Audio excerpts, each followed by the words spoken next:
and welcome to Let Them Talk. I'm Paul DiRienzo. And I'm Miss John Marie Musi. And we have J.K. Canepa from the Rainforest Rescue Organization here in New York. And we've had folks from the organization here before, so we're really happy to have you. Our friend Tim Keating, yeah. Right. Welcome. Well, Tim Keating is Rainforest Relief. Okay. And my group is the New York Climate Action Group. And together we have a campaign called the Rainforest of New York. But I don't think that's what we're talking about tonight, is it? Right. No, I think we're going to talk tonight about what's happening in the Gulf of Mexico and what the impact of that is going to be. So looking forward to discussing so that. another environmental issue. Right, and we'll be having another guest on in about 10 minutes calling as well. Who are we expecting in about 10 minutes? Well, if he tears himself away, his name is Robert Jereski, and he's a co-founder of the New York Climate Action Group, but he does a lot of things too. Very good.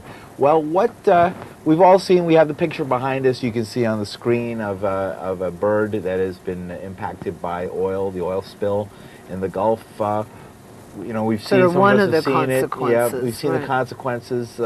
Just a few of them just start at what is the media is now calling the largest environmental disaster in United States history. So, where do we stand? Is this?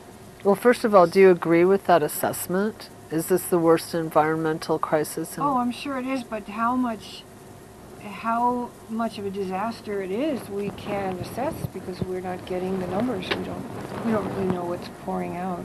So you don't think we're even getting long? accurate information? Well, we're getting conflicting information. You know, BP keeps giving us different numbers, but if this is going to continue into August, then it's already the largest environmental disaster in America, the United States. So how far does it go? Right. How much worse is this going to get? Does it go to the North Sea? Does it go to the Atlantic coast of Europe? Oh, because the oil could be carried that far? The currents. Oh, wow. Right? Now, what is the effect? Today I saw reports that the wetlands of Louisiana may not be as impacted as much by this as originally said. They were actually saying on the news that sea plants and the plants that are part of the watershed there will live even if they're coated with oil. That they're resilient, I think was the word they used. That's strange. I mean, I know as a gardener that there are plants like Indian mustard that you can plant along the edges of the sidewalk. This is a little off topic, but it's related. There's something called the permeable sidewalk, and it looks just like a regular sidewalk, but the spills going down the gutter, the motor oil and the antifreeze and all that, instead of going into the sewer, they get absorbed in through the sidewalk and into the garden, and then you plant specific things. Water hyacinths at the water's edge will do this too, but along the sidewalk you plant something like Indian mustard. And then you have to get rid of this stuff because it itself is now toxic. It hasn't... Oh, it's cleaning the ground by sucking it into the plant. Yeah, and it's not transmuting these heavy oils into something neutral. I see. It's just, you can't compost it. You probably have to burn it. So I don't know what they're talking about. I haven't heard that part. But what I was thinking about is that bird that's coated with oil reminds me of the survivors of the explosion who had to dive into burning water. They had to dive from a burning ship into burning water, into water that had water and air that was almost free of oxygen. It was just used up by the flames. Fumes. Yeah. They dived into air and water that was fumes and hot and burning. And when they were rescued, they were told to sign a waiver. I don't know if people know this. Two men told the Guardian that they were harassed by lawyers for the company that had the deep water. What's the name of that company? BP? No. Or Halliburton? No, the equipment company. The equipment company. I've heard so many companies, but I know what you're talking about, yeah. That company's lawyers harangued and harassed these men for 36 to 40 hours to sign a waiver After while they came the out of- family was wondering, are Did they they alive, live or where are not? they, what's going on? I think it was called American something or other. know. Yeah, I In know. my pocket, should I look it up? Yes, look it up. And Let's how get it many down. people died? I mean, like 11 11 people people died. died. It's Right. terrible in this The disaster. Deepwater Yeah. Horizon. You know, I've already, the actual explosion itself has receded now into memory, and we're talking about the results of what happened, but obviously there's a criminal investigation that was just begun today that's going to look into the culpability of these various companies that were going maybe beyond their abilities. They obviously were going beyond their abilities to clean up a disaster. And endangering workers in the Yeah, process. Absolutely. And deliberately bypassing safety regulations. So we could spend 30 minutes looking for the name of the company. Isn't that the way it is? It's in there Right. somewhere. Or maybe somebody will call in with Yes, it. we're if you live. know, Yeah, our number is. I'll put our number up. Yeah, and it's then we can have it. 212-757. Paul, scoot over a little so I can read it. Right. 1538.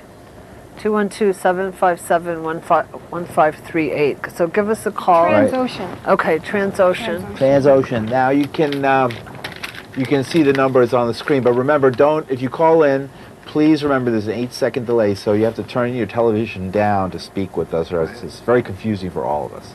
So, okay, JK. So that's one thing. Mhm. And the other scandalous piece of information that I'm not sure is getting out there, that should be out there, is that the moratorium that Obama placed on deepwater drilling, offshore drilling, right after the explosion, that he extended last Thursday, extended it for 6 more months. Well, since he instituted the moratorium, 7 permits were granted, and the fine print stated that no new projects can be granted.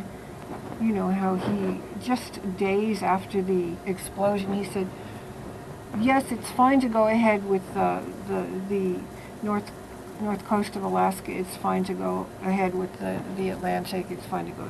Then days later, he reversed himself and he put down a moratorium, but that was only for new projects. So existing projects with new drills are going, 7 of them, 6 of them in waters that are deeper than this one. Deeper than 5,000 feet. Yeah. And you've seen how that has contributed to the disaster, because operating at 5,000 feet is extremely difficult. Right. I mean, Well, also, The government this is even something, claims they can't do it, and they need to hire BP to do it, which I Wow. find hard. I've always found hard to believe. But that the Navy and the U.S. military cannot go down to 5,000 feet and do whatever they want. Why is a private company doing that?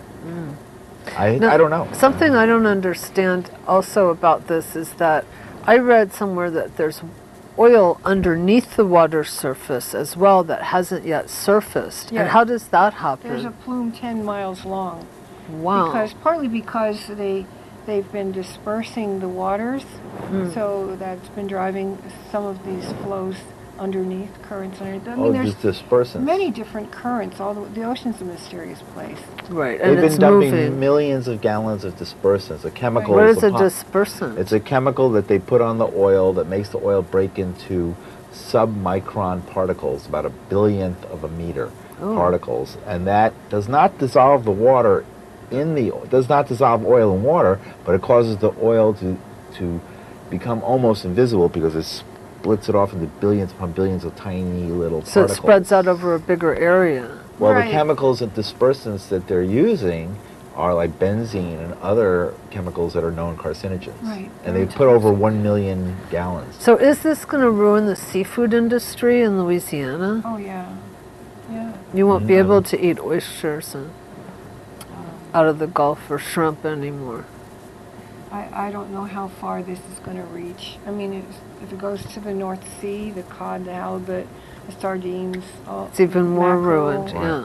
Now we're talking about something that's going to go on for at least 2 months, and maybe longer. What do you mean go Well, on? The oil leak itself is. Oh, it's said to- continuing to leak oil for 2 more months. Right, But it's we could well, hardly- gush oil for We 2 couldn't months. call this a leak, Right, I saw it a gush. Yeah. They've been calling it a leak, and there is this manipulation of the media terms, which is interesting, because I just repeated it, leak, and we all know it's not a leak. It's a gusher of millions of gallons of oil. We have somebody on the phone. Oh, terrific. Might be on call. Let's give it a shot. All right, you are, you're on? Can you hear us? Hi, good evening. Good Hi evening. there. How are you? Rob Jereski. Oh, hi, Oh, Rob. welcome, Rob. So we were just, I don't know if you caught it, but we were just talking about 1 million gallons of toxic dispersants. We're talking about how gushers are being renamed leaks and how this is going to go on for 2 or 3 months. And we were wondering what effect this was going to have on the fishing industry, the long-term effect on the fishing industry in the Gulf of Mexico. Oh, yeah, it's going to be disastrous. There are already no fishing zones that have been created because of it. And, I mean, if you look at Exxon Valdez, which happened over a decade ago. Oh, Rob, can you talk a little bit louder? Sure. Oh, thank you. It's going to be disastrous for the fishing industry. It already is.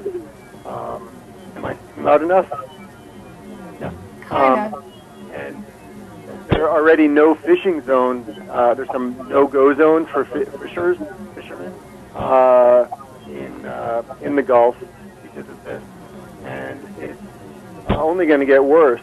And you were discussing dispersants, I think. Yes. And those dispersants are highly toxic. What they're considering using is made by a company called Nalco, and the dispersant they're considering is banned in Europe. And there are a whole bunch of very powerful people who are shareholders or partners in the company. So it's Oh, you really mean in the acceptable dispersant that they're company? actually pushing for chemicals to be used that would pollute and spread out this. Rob, hang on a second. Let's get this straight, what you're saying. That there's people encouraging the use of the dispersants that own stock in the company that makes them? That's right. Okay. Hey, Rob, I'd like to hear your take on the argument that if you break the oil down into small enough particles, the ocean can take care of it. What do you say to that? Well, if you look at the overhead, I mean, I'm not an oceanographer and I'm not a chemist, and polluters have been arguing for dilution as a solution to their. I'm sorry, we're having a hard time hearing you. And they've been arguing that you just. Are you listening? Have you turned your television large enough down? bodies of water or in water that flows at a high enough volume in our rivers, in our lakes, then the polluting chemicals will just somehow become less noxious. But the ecosystems occur not only in different latitudes and longitudes in water, but they exist at different heights in the water column. Oh, okay, that's what you were talking about. Yeah. And Yeah, my we're having a understanding little is bit of the trouble still effect hearing of you, but this person. Sorry. So what do you think? What do you think the Obama administration? Do you think they've been showing leadership in this?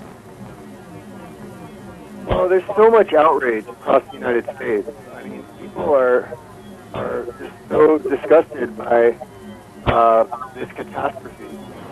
Not only for the ecosystems and not only for the fisher people, but for entire economies in the Gulf, which depend on the water side, the restaurants, the hotels, the tourism. that's right. People are just so, it's been an ongoing fight, and members of the legislature from both sides of the aisle have been, granted in their special areas no offshore drilling. There's, Florida's a big state that conceded with a Republican governor. Mm-hmm. So Obama's really had, he's not really been leading, he's been following, and what he's been following is the outrage. And what it's forced them to do is to, or say tough things. We're gonna Forced them to what? I'm sorry. Repeat that. As JK mentioned, the moratorium is. The moratorium. Yeah. They granted permits at depths that were almost twice what this incident occurred at, and using the same, this site was granted a bypass drilling permit to get around the mechanical problem that they were experiencing a few days before. And those are the kinds of dangerous, those are the kinds of permits to allow them to drill around a mechanical problem that he's granted despite this moratorium. Mm-hmm. So he needs to feel the outrage of many more people, and what we need to do. I don't know if that's what you want to discuss, but I mean. Well, JK's going to give us some websites that people can look into. This is way too dangerous. And the impacts are just so devastating that really, even without considering the fact that we need to leave hydrocarbons in the ground because of climate change, without even considering that, we need to ban this form of hydrocarbon extraction because it's horrendously, risky, and the impacts of an accident are devastating. Yeah, that's right. Great, thanks, Rob. So now, if people would like to find out more, get involved, where can they go, JK? Okay, so about the drilling, there's a good site called actagainstoil.com. Act Against Oil. All right. And there's another one I found called seizebp.org, I think. Okay. Seize is S-E-I-Z-E. That's right, S-E-I-Z-E. BP.org, right. Right. And they have some alerts, consistent alerts. They're pretty good. And Rob was talking about hydrocarbons, extracting hydrocarbons from the earth or from the water, and pouring more carbon into the atmosphere, and that's a bigger subject. That goes to tropical forest destruction, which is what I said I wouldn't talk about. Right. But it still comes back around. Right. Well, it's interactive because I wouldn't be surprised if an oil spill had an effect on the rainforest somewhere. Right. Yes. I wouldn't be surprised at all. Right. Sure, because the rainforests are along the waters, and so. Mm-hmm. So we have our own site. It's called, for long, it's called Rainforestsofnewyork.net, but for short, it's called RFNY.net. Oh, great. Makes it a lot easier. And I'm going to talk about it very briefly. Sure. It's, sometimes you hone into what is the pivotal, what's the fulcrum, what's the thing that you have to turn to tumble a series of other events. Like BP is the biggest and the baddest, right? Polluter of deep ocean drilling. They're the most careless. Well, New York City is the largest end user of tropical timber in North America. So we who live in New York are pushing the city and the state to stop using tropical rainforest wood. The boardwalks, the park benches, the deck of the Brooklyn Bridge, the deck of the South Street Seaport. What about the High Line? Have they come around by now? That's one of the biggest ones. Okay. The High Line, they said on the phone that Phase 2, the next 10 blocks from 20th Street to 30th Street, they were going to use something called reclaimed epay, which is epay that they rescued from some other installation. But they haven't put it in writing, and so... EPA is a type of wood New York has been using right out of the rainforest. When you go on Coney Island on the boardwalk and you see those long strips of gray cracking wood, that's epay. But when you went to the High Line last summer and saw those buttery caramel park benches that looked like they were just poured out from honey, that's epay in its first season. It's the same wood. So what's it going to look like? What I It doesn't take very well to wear and tear, you're saying? It holds up structurally pretty well, but it doesn't look so beautiful. It doesn't have that chic Chelsea look anymore. Oh, so people are going to lose that after a while. Yeah. So, it's interesting. So they haven't committed yet. Yeah. So, but that's the High Line. Not every, but most of the pilings at the Staten Island terminal, each one is a tree from Guyana called greenheart. So that's extraction of those forests releases so much carbon into the air. So much carbon is being held by these trees in these 50 million year old forests. 50 million years of complexity and evolution and conversations between the different organisms and sophistication beyond our imagining. And so 50 million to 65 million year old forests with ancient trees in them are being cut down and releasing vast amounts of carbon into the air. So the deep water drilling, even without these calamitous explosions that we can't foresee the way around, pouring carbon into the air. And there was just a big explosion in another BP calamity in Alaska. Oh dear. Not being talked about. Yeah, that's interesting. So it's one after another. Then there's the fracking, and the fracking. Yeah, explain fracking, because I didn't know what that meant. Hydro-fracturing, the largest resource of natural gas. Natural gas is being pushed as the transition. We're going to go from oil through natural gas to sustainable, renewable energy, but it hasn't been shown to happen. Where natural gas has been implemented, it hasn't led to sustainable energy. I see.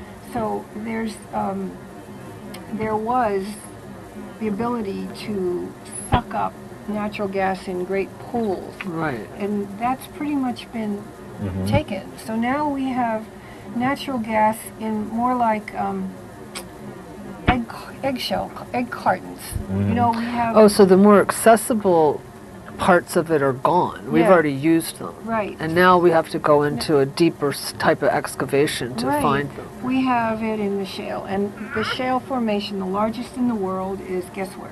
New York State. New York State. Oh, really? It comes down through Pennsylvania, West Virginia, Virginia, Kentucky. I don't know if it goes as far as Tennessee. I think it goes. So this giant formation of shale, a type of stone, type of rock based on carbon. But in pockets, eggshells. So you can't just get it all up. You have to fracture into each one of those pockets. And the way they fracture is they put a pipe in and they drive an enormous flow of water mixed with chemicals. Some of those chemicals, again, are very toxic chemicals to kind of break and loosen the natural gas and then suck that back up again. So it means fracture here, fracture here, fracture here, fracture here, fracture. And how does that leave the landscape, JK? Well, it decimates landscape, but it's also, unfortunately, a lot of this is alongside the waters.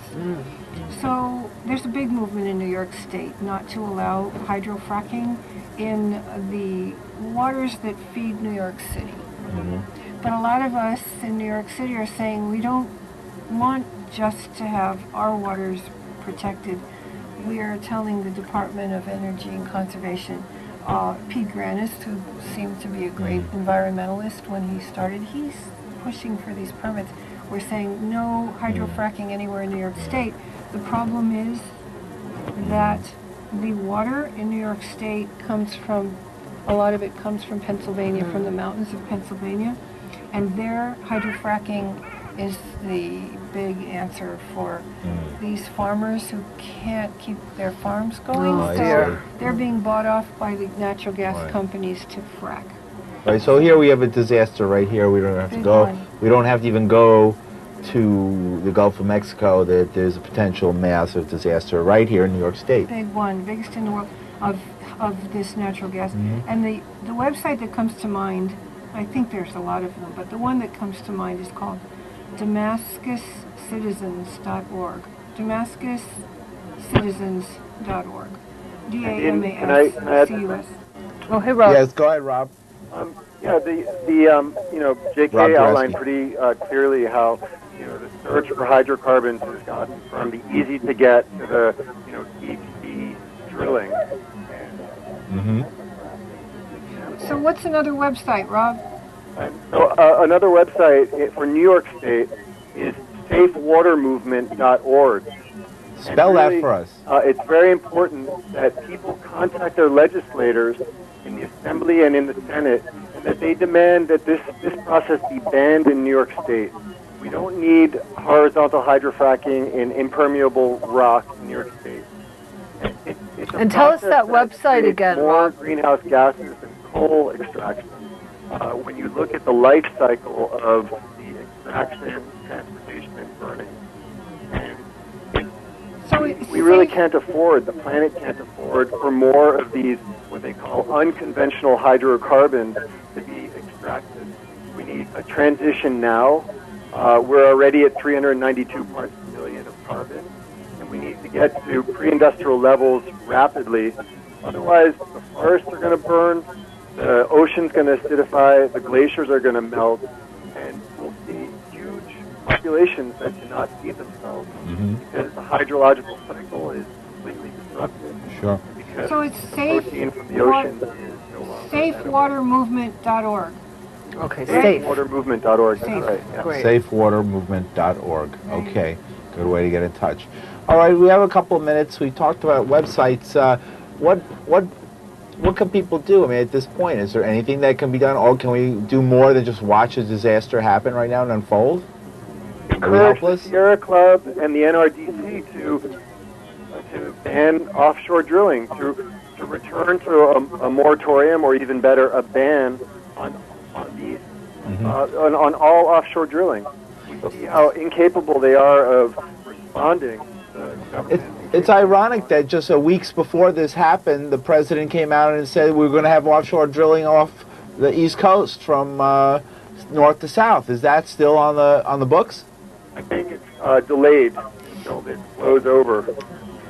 Very ironic. That's the moratorium on new drills. Yeah, that's the moratorium you're talking about. To me, it's interesting because it just seems like, I mean, how can you be the president and say one thing one day and then a month later expect us to believe when you say the other? You know, Rob said something really interesting there, too. He said NRDC supports offshore drilling. Oh, So- the National National Resource Defense Council. NRDC, really? Yeah, our big enviro group. Why do they support that?